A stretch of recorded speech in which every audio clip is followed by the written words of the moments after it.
संग्राम से पहले कोई बहुत बड़ा पॉलिटिकल ऑपरेशन होने वाला है। क्या मुख्यमंत्री योगी आदित्यनाथ की कैबिनेट में नो परफॉर्मेंस की छुट्टी होने वाली है? लखनऊ से लेकर दिल्ली तक बैठकों का जो मैराथन दौर चला है, उसके बाद अब कयासों के बाजार गर्म हैं। खबर है कि यूपी बीजेपी संगठन से लेकर सरकार तक में एक ग्रैंड सर्जरी की तैयारी है। संघ प्रमुख मोहन भागवत का मार्गदर्शन, प्रधानमंत्री मोदी की मुहर और सीएम योगी की अपनी पसंद, इन तीनों के मेल से 2027 की वो नई टीम योगी तैयार हो रही है, जिसका लक्ष्य है यूपी में सत्ता की हैट्रिक लगाना। कौन होगा मंत्रिमंडल से बाहर, किसे मिलेगा मौका और कैसी होगी सीएम योगी की नई टीम? योगी के इस विक्ट्री फॉर्मूले के खिलाफ क्या है अखिलेश का काउंटर प्लान? देखिए सब कुछ हमारी इस खास रिपोर्ट में।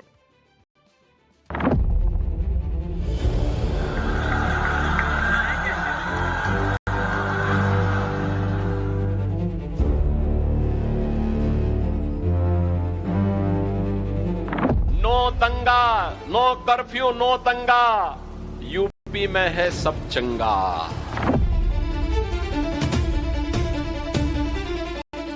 और ऐतिहासिक जीत 2027 में समाजवादियों की और पीडीए समुदाय की होने जा रही है। खटाखट ने 27 में सपा चट के लिए तैयारी रखी। 2027 में भारतीय जनता पार्टी उत्तर प्रदेश में हारने जा रही है।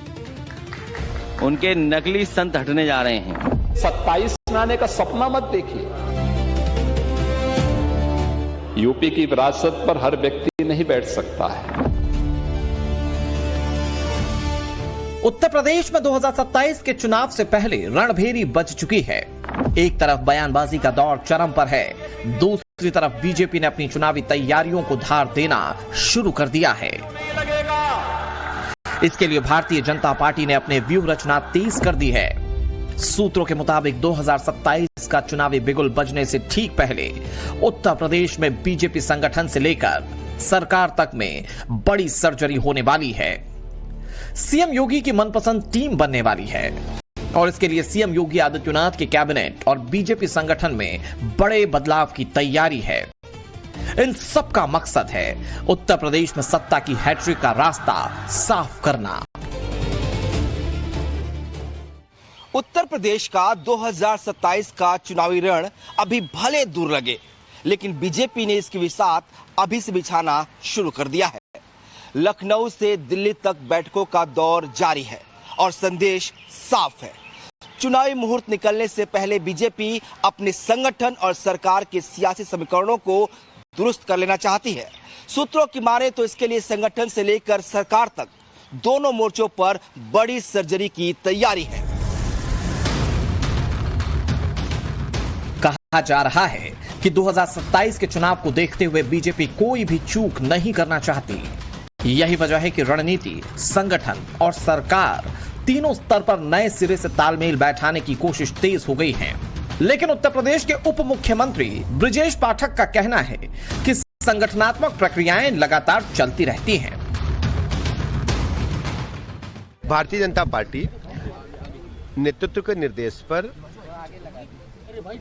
हर दिन कार्यकर्ताओं के साथ कंधे से कंधा मिलाकर जनता के बीच में रहती है और संगठनात्मक प्रक्रियाएं लगातार चलती रहती हैं। और ये कोई नई बात नहीं, अचानक नहीं है। नेतृत्व के निर्देश पर हम सब काम करते हैं और आप देखेंगे कि 27 का चुनाव सन्निकट है। प्रचंड बहुमत के साथ भारतीय जनता पार्टी पुनः सरकार बनाएगी और 17 वाला जो हमारा रिकॉर्ड है, हम फिर वहां तक पहुंचने का काम करेंगे।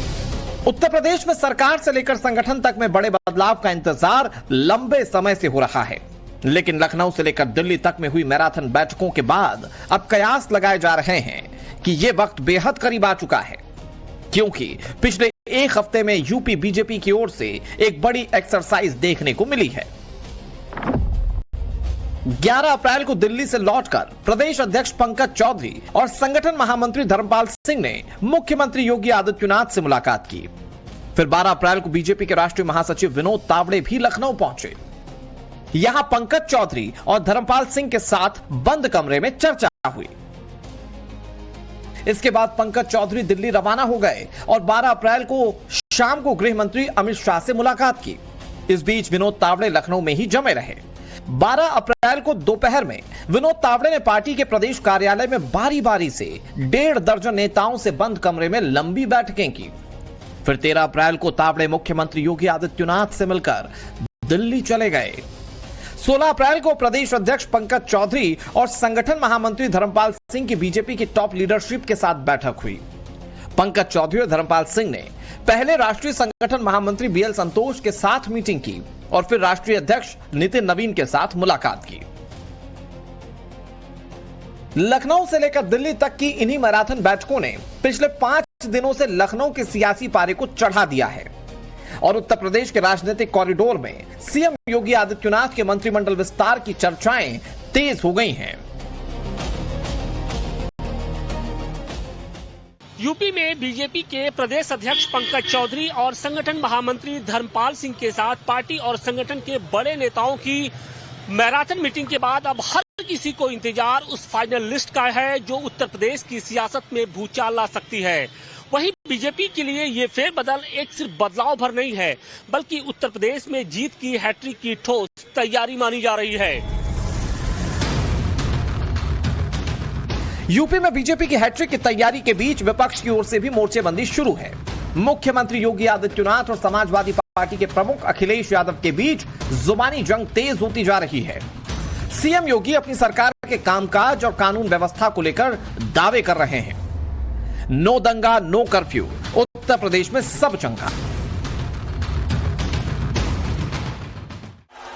अब कर्फ्यू नहीं है, दंगा नहीं है, माफिया मुक्त, गुंडा मुक्त यूपी है।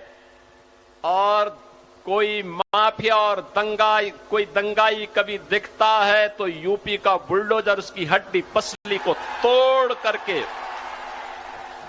एक्सप्रेस वे बना देता है, एक्सप्रेस वे प्रदेश बना देता है उसको। जितने माफिया हैं, इन माफिया की संपत्ति को हमने कब्जे में लेकर के वहां के गरीबों के आवास बना दिए हैं। सीएम योगी आदित्यनाथ उत्तर प्रदेश में सुशासन की हुंकार भर रहे हैं। दूसरी तरफ अखिलेश यादव 2027 में ऐतिहासिक जीत का दावा कर रहे हैं। वो तंज कस रहे हैं कि सरकार के शुद्धिकरण का मतलब सरकार की विदाई है। भारतीय जनता पार्टी शुद्धिकरण को कभी महसूस नहीं कर सकती। ये इशारा कर रहे हैं, लोगों को इशारा कर रहे हैं कि आपको वोट डालने तभी भेजेंगे जब शुद्धिकरण आपका कर देंगे। शुद्धिकरण महसूस नहीं कर सकते हैं। और जो वोट कटवाने का तरीका अपनाया उन्होंने, उसके लिए तो सरकार को ही शुद्धिकरण करना पड़ेगा। तो सरकार का शुद्धिकरण का मतलब हुआ सरकार को जाना ही पड़ेगा। इसी सियासी संग्राम के बीच बीजेपी ने अपनी पार्टी, संगठन और सरकार दोनों स्तर पर बड़े बदलाव की तैयारी से रणनीति को और आक्रामक बना दिया है। जाहिर है कि 2027 के चुनाव को लेकर बीजेपी कोई कोर कसर बाकी नहीं छोड़ना चाहती। चुनावी शंखनाद से पहले वो पार्टी से लेकर सरकार की मोर्चे पर हर पेंच को टाइट कर लेना चाहती है ताकि 27 की जंग में कोई कोर कसर ना रह जाए। लेकिन उत्तर प्रदेश की सियासत में बड़े बदलाव की यह सुगबुगाहट फिलहाल कई सवालों को जन्म दे रही है। जैसे उत्तर प्रदेश सरकार और संगठन की सियासी ग्रैंड सर्जरी में योगी मंत्रिमंडल में किसकी कुर्सी खिसकने वाली है, किस किस के सिर पर मंत्री पद का सेहरा सजने वाला है, और बड़ा सवाल यह कि सीएम योगी आदित्यनाथ के भरोसेमंद किन किन चेहरों की लॉटरी लगेगी। माना जा रहा है कि योगी मंत्रिमंडल में बड़ा फेरबदल हो सकता है।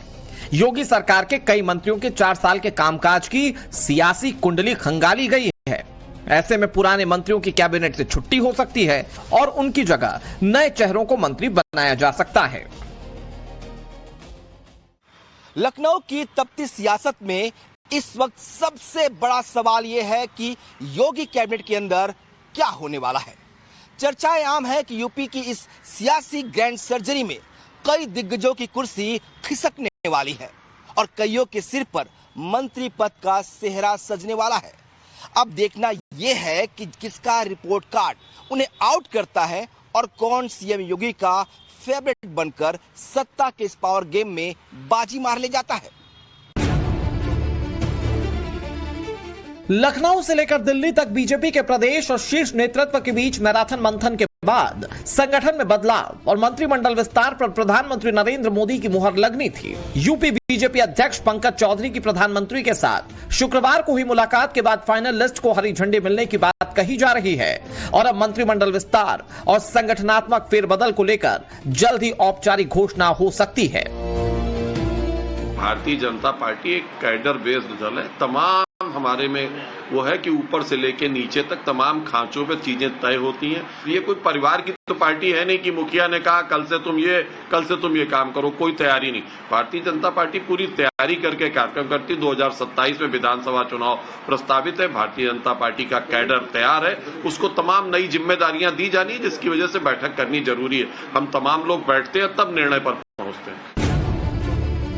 बताया जा रहा है कि हाईकमान को मुख्यमंत्री योगी आदित्यनाथ ने मंत्रिमंडल विस्तार में अपनी पसंद और नापसंद से पहले ही अवगत करा दिया था। यानी इस बार के मंत्रिमंडल विस्तार में सीएम योगी की पसंद के चेहरों को मंत्री बनाया जा सकता है। वैसे यूपी में अभी 6 मंत्रियों की जगह खाली है, जबकि 6 को बदला भी जा सकता है। सूत्रों के मुताबिक संभावित विस्तार में जिन नेताओं के प्रमुखता से नाम आ रहे हैं उनमें भूपेंद्र सिंह चौधरी, मनोज पांडे, पूजा पाल, अजीत पाल त्यागी और आकाश सक्सेना शामिल है। अशोक कटारिया और अश्विनी त्यागी का नाम भी दावेदारों की लिस्ट में मजबूत माना जा रहा है। पार्टी नामों के जरिए जातीय और क्षेत्रीय संतुलन साधने के साथ साथ नए सामाजिक समीकरण बनाने की कोशिश में है। सूत्र बताते हैं कि बीजेपी को फीडबैक मिला है कि कुछ वर्गों में नाराजगी है। पार्टी की बैठकों में अवध क्षेत्र में पासी कुर्मी की नाराजगी को लेकर ब्राह्मण असंतोष और सामाजिक संतुलन बिगड़ने की शिकायतें आई हैं, जिसके बाद यह रणनीति बनी कि बैकवर्ड राजनीति करनी है तो अगड़ों को भी साधना होगा। बीजेपी की जीत का कारण सवर्णों का एकमुश्त वोट देना और सभी समाज से थोड़े थोड़े वोट मिल जाना है। सभी समाज से वोट हिंदुत्व के नाते मिलता है। सवर्ण उनको इन ब्लॉक वोट देता जो तकरीबन 25% है। इस बार बीजेपी की 2 दिक्कतें बहुत बड़ी हैं। एक, ब्राह्मण नाराज है यहाँ उत्तर प्रदेश में सरकार से, संगठन से। दूसरा, यूजीसी के नाते समूचा सवर्ण नाराज है, क्योंकि भारतीय जनता पार्टी का जो मूल वोटर है, जो स्ट्रेंथ है, जो उसका पिलर है, वो यही है, बहुजन समाज नहीं है, वो सवर्ण समाज है। तो जो तावड़े जी को जिम्मेदारी दी गई है, सूचना दी गई है, वो सही है। भारतीय जनता पार्टी की पहली कोशिश ओबीसी पॉलिटिक्स की जगह इस समाज को खुश करने, इंटैक्ट करने और बनाए रखने की करनी चाहिए। साफ है कि 2027 की जंग से पहले बीजेपी की पावर रीसेट की तैयारी है। बीजेपी यह संकेत देना चाहती है कि 2027 से पहले कोई ढील नहीं, हर स्तर पर तैयारी मजबूत की जा रही है। इसका नतीजा यह कि अंतिम फैसला दिल्ली से आने से पहले फिलहाल लखनऊ में सियासी गतिविधियां बढ़ी हुई हैं, क्योंकि मंत्रिमंडल में फेरबदल के लिए मौजूदा मंत्रियों के 4 साल के कामकाज की कुंडली खंगाली गई है। सिर्फ नए चेहरे ही नहीं आएंगे, नॉन या लेस परफॉर्मर मंत्रियों की कैबिनेट तय मानी जा रही है और कुछ चेहरों को संगठन में शिफ्ट किया जा सकता है। योगी सरकार के मंत्री नरेंद्र कश्यप, दिनेश खटीक, सोमेंद्र तोमर के बारे में कहा जा रहा है कि इन्हें संगठन में भेजा जा सकता है। उत्तर प्रदेश में 2027 चुनाव से पहले जब बीजेपी अपनी स्ट्रेटेजी को धार देने में जुटी है, ऐसे में संघ और सरकार के बीच समन्वय बेहद अहम हो जाता है। इस पूरी बिसात के पीछे संघ का विजय मंत्र भी शामिल है। पिछले 2 महीने की तस्वीर देखें तो आरएसएस के सरसंघ चालक मोहन भागवत ने मुख्यमंत्री योगी आदित्यनाथ, प्रदेश अध्यक्ष पंकज चौधरी, संगठन महामंत्री धर्मपाल सिंह के अलावा उप मुख्यमंत्री केशव प्रसाद मौर्य और ब्रजेश पाठक के साथ कई बैठकें की हैं। पिछले 1 महीने से सरकार और संगठन में हो रही एक्सरसाइज एक बड़े ऑपरेशन का इशारा है। एक तरफ संघ प्रमुख मोहन भागवत उत्तर प्रदेश के मुख्यमंत्री योगी आदित्यनाथ के साथ ही दोनों डिप्टी सीएम से मुलाकात करते हैं, तो दूसरी तरफ विनोद तावड़े का लखनऊ दौरा, जहां पर उन्होंने कई पूर्व अध्यक्षों के साथ साथ पार्टी के वरिष्ठ नेताओं से मुलाकात की। संदेश साफ है, लखनऊ से दिल्ली तक हर स्तर पर मंथन जारी है और साल 2027 के रण के पहले बीजेपी मुकम्मल तैयारी कर लेना चाहती है। बात 2027 27 को लेकर बीजेपी के 5 पॉइंट एजेंडा की करें तो पहला, क्षेत्रीय और जातीय समीकरण को साधना है। दूसरा, सरकार, संगठन और कार्यकर्ताओं के बीच बेहतर समन्वय पर फोकस है। तीसरा, अंबेडकर के जरिए दलित वोट बैंक पर फोकस है। चौथा, महिलाओं के लिए नई योजनाएं और प्रतिनिधित्व बढ़ाना है। पांचवा एजेंडा, पीडीए नैरेटिव का काउंटर करने के लिए राष्ट्रवाद, हिंदुत्व और कानून व्यवस्था पर जोर शामिल है। योगी आदित्यनाथ इसी कठोर और स्पष्ट छवि को धार दे रहे हैं, चाहे वो राम मंदिर का गौरव हो या सड़कों पर नमाज की पाबंदी। योगी का संदेश लाउड एंड क्लियर है। पहले राम जन्मभूमि के लिए हमें आंदोलन करना पड़ता था, राम भक्तों पर गोलियां चलती थी। अब अयोध्या में भगवान राम का दुनिया का सबसे बड़ा मंदिर बनकर के खड़ा हो गया है। क्या कांग्रेस रोक पाई?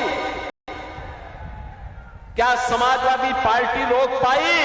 ये गारंटी केवल बीजेपी दे सकती है कि दंगा नहीं होगा, कर्फ्यू नहीं लगेगा, लेकिन गौ माता को कटने नहीं देंगे और हिंदुओं को बंटने नहीं देंगे। शुक्रवार के दिन किसी सड़क पर या किसी भी पर्व और त्योहार के दिन सड़क पे नमाज नहीं पढ़ी जाती है, नहीं पढ़ी जाती है। वहां मस्जिद से आवाज नहीं निकलती है।